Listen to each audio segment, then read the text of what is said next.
Yang membuat dia melenceng tidak karu-karuan itu ikatan-ikatan yang tidak seharusnya. Biarkan dia bebas jadi dirinya sendiri yang asli, yang unik, yang murni. Itu pasti positif. Yang membuatmu tidak karu-karuan itu karena diisi macam-macam tadi. Sejak kamu kecil, entah lewat pendidikan formal, entah lewat masyarakat, atau melalui pergaulanmu, sekarang mindsetmu jadi seperti itu. Kalau ingin bagus kembali, Idul Fitri, kembali ke fitrah lagi. Kembali ke yang bersih lagi.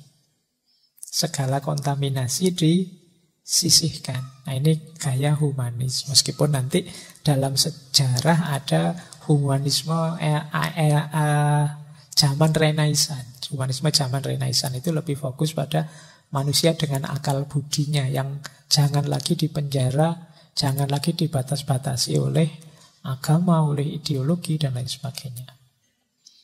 Intinya sama, kembali pada kondisi asalnya manusia. Ini humanisme. Maka semua yang melenceng dari kemanusiaan harus dikembalikan lagi. Pandangan ini menekankan pentingnya kebebasan bagi manusia untuk menjadi dirinya yang asli, unik, dan yang murni. Keyakinan bahwa ikatan-ikatan yang menghambat kebebasan dapat membuat seseorang melenceng atau kehilangan jati dirinya. Kebebasan di sini dilihat sebagai kunci untuk membiarkan manusia tumbuh dan berkembang tanpa dibatasi oleh norma-norma atau pengaruh luar yang mungkin merubah esensi aslinya. Pernyataan ini mencerminkan gagasan bahwa melalui perjalanan hidup, manusia dapat terpengaruh oleh berbagai faktor, seperti pendidikan formal, lingkungan masyarakat, dan suatu pergaulan bebas. Oleh karena itu, disarankan agar manusia menjaga kembali keaslian dan kebersihan batinnya. Mirip dengan konsep fitrah yang diingatkan kembali pada saat perayaan Idul Fitri. Gaya humanis yang diusulkan di sini menyoroti keinginan untuk mengembalikan manusia pada kondisi aslinya ataupun kondisi asalnya. Menjauhkan diri dari penjara norma-norma agama, ideologi, dan hal-hal lain yang mungkin membatasi kemanusiaannya. Dengan mengadopsi perspektif humanisme, kita diharapkan dapat kembali pada esensi kemanusiaan yang murni dan menjauhi segala bentuk kontaminasi yang mungkin merubah pandangan dan perilaku kita.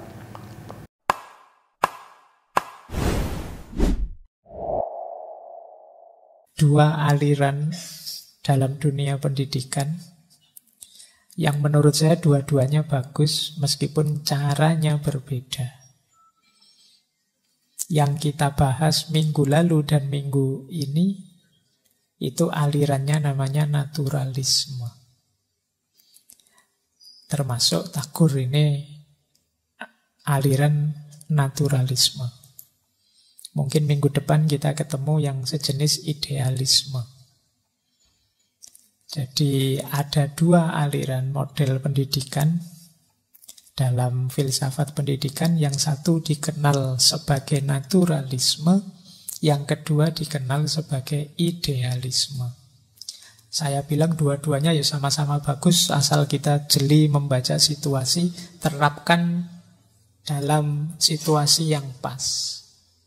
Kalau naturalisme, pusatnya ada pada alam, nature. Teman-teman mungkin sering dengar istilah-istilah sekolah alam ya. Nanti ini pikirannya Tagore ini banyak di situ kuat. Sementara kalau idealisme itu fokusnya pada mind, pada pikiran, gagasan, ide, penanaman gagasan, itu idealisme. Kalau teman-teman tanya ngaji filsafat itu jenis apa, itu kan mudah. Kita ini sebenarnya ada di jenis idealisme. Jadi kalau naturalisme fokus pada alam, ngajinya ya tidak di dalam masjid. Jadi kita membaur di alam. Cuma saya tidak yakin kalau teman-teman ngajinya sambil jalan-jalan di luar, sambil itu terus fokus.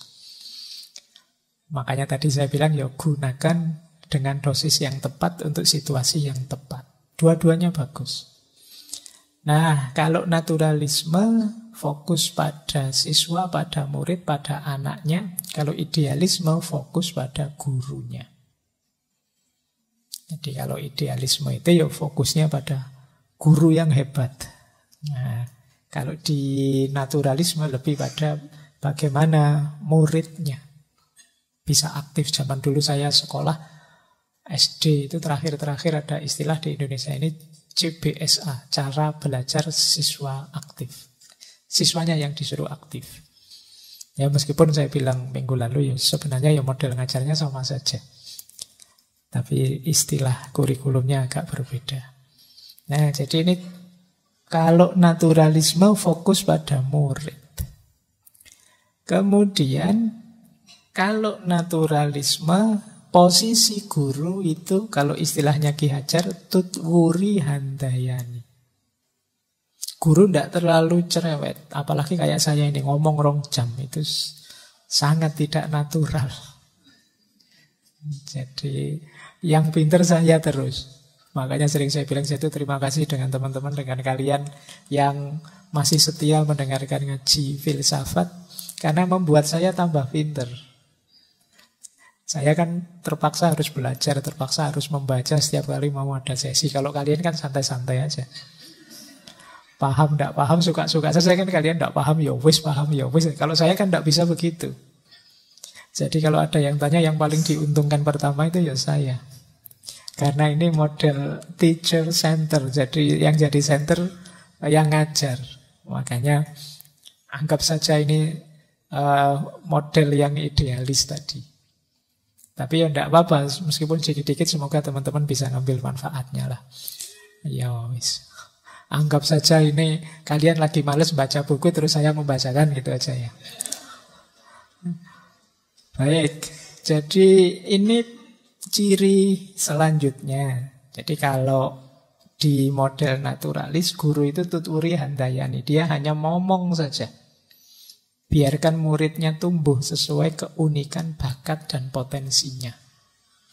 Sementara kalau di idealisme, guru ini membentuk nuntun. Jadi tidak sekedar tuturi handayani, mungkin yo ing ngarsa sung tulodo dan ing madya mangun karso. Nanti kalau di Ki Hajar ya tiga-tiganya penting lah, tergantung cara kita memposisikan diri. Jangan tuturi sung tulodo, nanti dicuekin. Jadi jangan tuturi mangun karso, tidak ada yang lihat. Maka kalau tutwuri ya handayani, memberdayakan pelan-pelan dari belakang. Baik, itu posisi dari aspek gurunya. Kemudian tujuannya, kalau naturalisme tujuannya adalah self-realization. Bagaimana mengaktualkan, mewujudkan potensi anak. Mengeluarkan apa yang tersembunyi dari dirinya. Oh, anak ini pintar matematika, dikawal sampai keahliannya matematika keluar. Anak ini pintar musik, dikawal sampai bisa nyanyi, bisa main musik, bisa bikin band. Itu self-realization namanya. Kalau idealisme tidak self-realization, tapi self-formation. Jadi membentuk. Kita ingin adik kita, anak kita jadi apa? Ayo kita buat, kita cetak yang seperti itu. Ini self-formation. Di formation itu ya kita bikin dia sesuai ideal yang ada di kepala kita. Saya ingin generasi yang mendalam agamanya, yang kuat karakternya, yang pinter ilmunya, yang ini namanya formation. Jadi kita bentuk dia sesuai keinginan kita. Kita isi, kita latih agar dia terbentuk. Wong manusia itu kan memang seperti saya bilang bukan paket jadi. Tapi kalau di naturalisme self-realization. Jadi bagaimana mengeluarkan yang tersembunyi. Ada banyak potensi dari diri kita, keluarkanlah.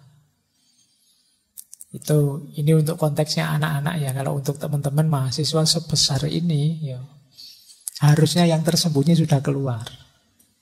Kalau belum keluar jangan-jangan memang tidak ada. Ayo, atau hilang karena dicueki terlalu lama. Saya dulu sebenarnya senang musik loh Pak. Sekarang wah karena sibuk macam-macam hilang sudah minat musiknya. Saya dulu sebenarnya pinter matematika loh Pak, ya hilang sudah. Karena kuliahnya tidak ada matematikanya, sekarang kuliahnya tafsir filsafat. Kemampuan matematikanya hilang sekarang.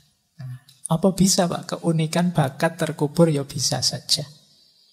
Manusia itu makhluk yang luar biasa. Dia bisa jadi apa saja sekaligus bisa tidak jadi apa-apa.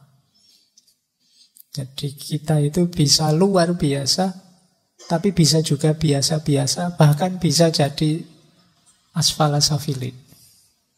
Jeleknya, rendahnya ngalah-ngalahi binatang. Loh berarti manusia berpotensi juga Pak jadi binatang. Ya bisa saja. Wong kalian jangankan jadi binatang, jadi benda, jadi tumbuhan juga bisa. Gimana orang jadi benda? Ya kalau kamu rebahan tiap hari itu kan ya padha wae kaya geledak tiap hari ya kaya kerikil kaya watu. Jadi jangankan jadi binatang, jadi benda tiap hari kamu begitu. Baik, berbakat juga ternyata saya jadi kerikil, jadi batu. Kan istilahmu hari ini kan itu, kita adalah generasi rebahan. Nah, tiap hari rebah. Baik, jadi itu bedanya antara naturalisme dan idealisme. Kemudian prosesnya, perkembangannya, kalau naturalisme perkembangan otonom. Dia berkembang sendiri, dipancing dan dikawal. Kalau idealisme berkembang dengan cara dituntun, guided development. Diajari, dituntun, diarahkan, itu idealisme. Kalau naturalisme dipancing saja, distimulasi. Jadi tidak diperintah, tapi diciptakan suasana biar dia berkembang, biar dia tumbuh. Nah itu gaya naturalisme. Memang agak berat, tapi mungkin lebih paten. Jadi katanya Tagore itu kan nanti lebih mendalam sesuai dengan keunikannya sendiri. Kadang-kadang kalau di idealisme itu tanpa melihat anak ini uniknya apa, terus tiba-tiba ditanami apa. Ya kalau pas cocok alhamdulillah, kalau tidak cocok biasanya malah kontraproduktif. Itu kayak kalian yang mungkin hari ini merasa salah ngambil jurusan. Kalian tidak ngerti potensi kapasitasmu apa. Kalian benci hafalan, ngambil jurusan tafsir, suruh ngapalin. Nah, itu kan tidak cocok dengan jiwamu. Kamu benci nalar yang aneh-aneh, pinginnya yang pasti-pasti, kamu malah ngambil yang IPS, kamu malah ngambil yang itu kan sulit. Nah, maka pahami diri kita. Nah, itu gayanya naturalisme. Aktualkan sesuai potensi.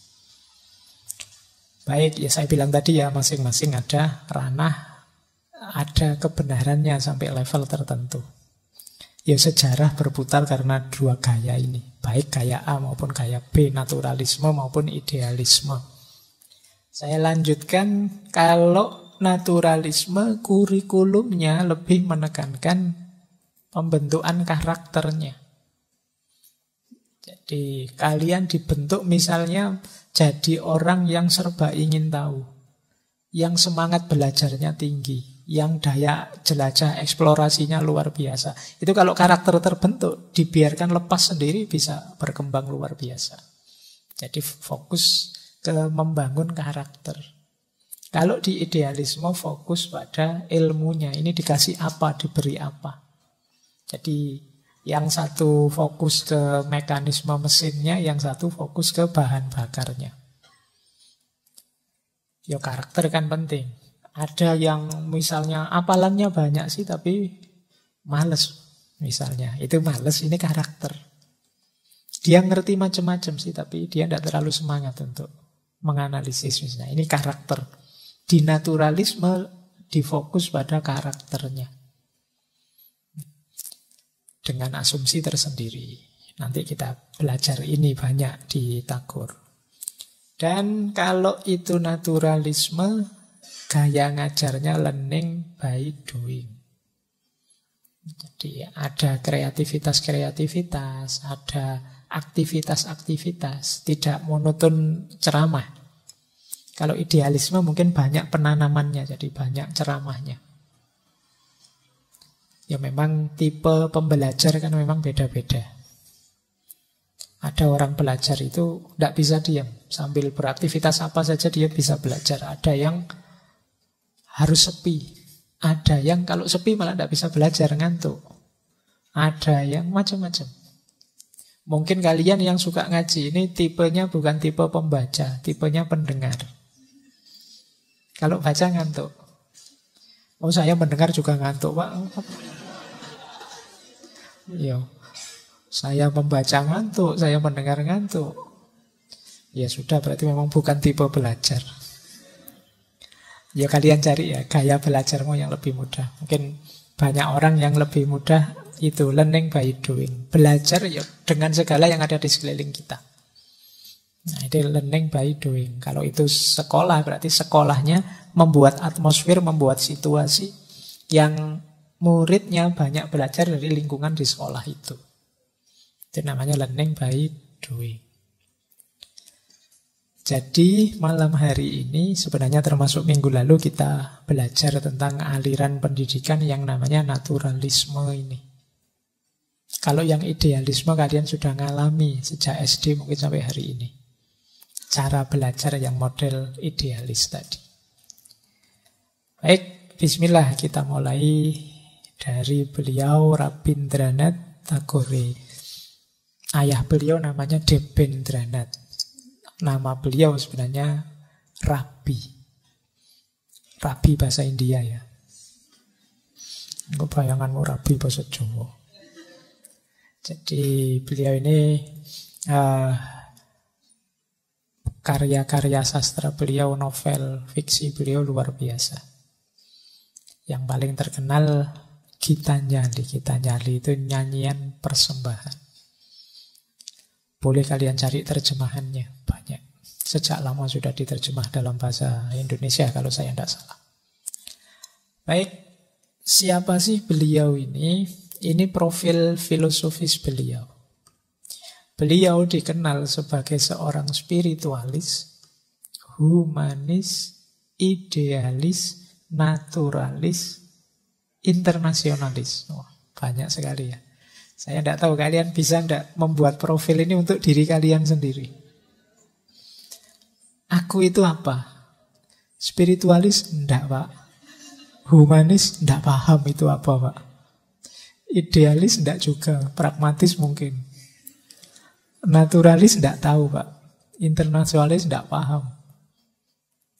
Ya coba kamu cari. Ya tidak hanya 6 atau 5 itu sih. Kalian boleh. Oh saya itu, Pak, idealis tapi setengah. Kemudian agak pragmatis. Pinginnya humoris, ternyata jatuhnya ya tidak. Misalnya, coba kalian sendiri ya. Aku itu orang kayak gimana sih? Coba kalian cari. Ini lebih mudah. Ini diantara cara muhasabah diri kan ini. Profil, ya bahasa saya profil filosofis lah. Bukan profil fisik. Kalau profil fisik mungkin kalian nulis sendiri. Saya itu orangnya ganteng, saya orangnya ngono mesti. Kamu menipu diri mesti, kan yang filosofisnya saja. Yang aku ini apa sih? Orang yang gimana? Ya kalau pas ketemunya jelek-jelek, ya saatnya memang perbaikan. Nah, Tagore ini seorang spiritualis. Kalau ini ya tidak diragukan lagi lah. Beliau dan ayah beliau itu masuk kelompok Brahma Samaj di India. Jadi nanti dicari apa atau dicek di waktu kita ngaji Tagore yang awal. Dia punya pandangan manusia itu dalam hidupnya di dunia ini punya amanat untuk mencapai kesempurnaan spiritual. Perjalanan manusia itu perjalanan, kalau bahasa Islam itu ilaihi roji'un. Ilaihi roji'un itu perjalanan ke atas. Bahkan ada kalimat, mungkin dulu pernah saya sebut ya, kita itu hakikatnya memang makhluk spiritual yang jatuh ke bumi. Jadi berarti apa ya, kita kembali ke asal itu, kembali ke sisi spiritualitas kita. Jangan sibuk hanya di bumi. Bumi, dunia ini kendaraan kita untuk menspiritual. Nah, Tagore ya semacam itu. Beliau, kakek-kakek beliau ya dari Brahmana memang. Yang kedua, humanis. Nah, pandangan naturalis tadi dalam pendidikan itu aliran filsafatnya biasanya disebut humanis. Humanis ini memandang bahwa manusia itu dalam kondisi fitrah hakiki, dirinya itu pasti baik. Kok ada orang jahat, orang rusak, ini mesti terkontaminasi macam-macam. Kondisi fitrahnya dia baik. Ini aliran humanisme. Kondisi asalnya manusia itu baik. Oleh karena itu di naturalisme tadi kan biarkan dia muncul sesuai naturnya, sesuai watak aslinya. Kalau tidak dikontaminasi macam-macam, ditambahi ideologi, pandangan, persepsi macam-macam, justru akan keluar versi baiknya. Aliran ini yang namanya humanisme. Cuma humanismenya Tagore ini kan humanisme yang spiritual. Baiknya itu berhubungan dengan ranah spiritualitasnya. Nah, oleh karena itu justru manusia itu harus bebas. Yang membuat dia melenceng tidak karu-karuan itu ikatan-ikatan yang tidak seharusnya. Biarkan dia bebas jadi dirinya sendiri yang asli, yang unik, yang murni. Itu pasti positif. Yang membuatmu tidak karu-karuan itu karena diisi macam-macam tadi. Sejak kamu kecil, entah lewat pendidikan formal, entah lewat masyarakat, atau melalui pergaulanmu, sekarang mindsetmu jadi seperti itu. Kalau ingin bagus kembali, Idul Fitri, kembali ke fitrah lagi. Kembali ke yang bersih lagi. Segala kontaminasi disisihkan. Nah ini gaya humanis. Meskipun nanti dalam sejarah ada humanisme zaman Renaissance. Humanisme zaman Renaissance itu lebih fokus pada manusia dengan akal budinya yang jangan lagi dipenjara, jangan lagi dibatas-batasi oleh agama, oleh ideologi dan lain sebagainya. Intinya sama, kembali pada kondisi asalnya manusia. Ini humanisme. Maka semua yang melenceng dari kemanusiaan harus dikembalikan lagi. Itu yang kedua. Jadi Tagore seorang yang seperti itu. Yang ketiga, Tagore ini seorang idealis. Jadi idealis itu bukan orang yang melangit ya. Kita sering mendefinisikan idealis itu orang yang tidak realistis. Ya mungkin itu konotasi negatifnya. Jadi orang idealis itu orang yang tidak melihat kenyataan. Pikirannya adanya di dunia ide saja yang serba perfect, serba sempurna. Itu salah satu makna konotatifnya idealis. Tapi idealis di sini maksudnya apa? Orang yang percaya pada nilai-nilai. Dan punya komitmen untuk menghidupkan nilai-nilai itu. Ini seorang idealis. Saya meyakini bahwa apapun yang terjadi, hidup ini harus penuh cinta sesama kita. Nah, prinsip ini saya pegangi. Apapun situasinya saya akan seperti ini. Ini namanya idealis dalam konteks ini. Jadi idealis tidak sama persis dengan melangit dan tidak realistis. Makanya hidup ini ya kadang-kadang harus idealis. Apalagi kalau dimaknai komitmen dan kesetiaan pada nilai-nilai. Karena kalau hidup ini tanpa nilai, ya kamu kehilangan orientasi. Karena sandaran hidup ini ya nilai-nilai tadi. Seperti kita di Indonesia misalnya, mengkomitmeni 5 nilai yang kita sebut Pancasila itu kan, ya ketuhanan, ya kemanusiaan, ya persatuan, kerakyatan, keadilan misalnya. Ini nilai namanya. Dengan sandaran nilai-nilai ini kita punya pegangan hidup, kita punya orientasi. Biar hidupnya tidak asal, ini nilai. Nah, Tagore juga begitu. Beliau sosok yang setia dan peduli dengan nilai-nilai. Yang keempat, naturalis. Kalau ini tidak perlu saya jelaskan ya. Jadi beliau percaya pada alam dalam kondisi naturalnya, alami. Dan alam adalah guru yang terbaik. Makanya nanti belajar itu ya langsung di tengah alam. Terakhir beliau juga dikenal internasionalis. Internasionalis karena beliau memimpikan ya persaudaraan semesta, persaudaraan semuanya. Tidak eksklusif. Makanya beliau meskipun sahabatnya Gandhi, beliau agak mengkritik konsepnya Gandhi yang swadesi. Jadi karena ini agak eksklusif, agak menutup diri. Yo kita hidup ini yo bergaul juga dengan bangsa lain, negara lain, semua manusia yang lain. Maka cara berpikirnya harus meluas, jangan sempit. Nah, ini gaya internasionalisnya Tagore. Makanya filosofinya agak berbeda. Meskipun beliau juga sangat mencintai bangsanya, gagasan-gagasannya yang menunjukkan beliau seorang patriot yang sangat cinta tanah air. Tapi tidak kemudian jadi sempit. Beliau tetap luas, terbuka untuk bekerja sama, bergaul dengan baik, saling belajar dengan negara lain dan bangsa lain. Jadi inilah profil filosofisnya Tagore.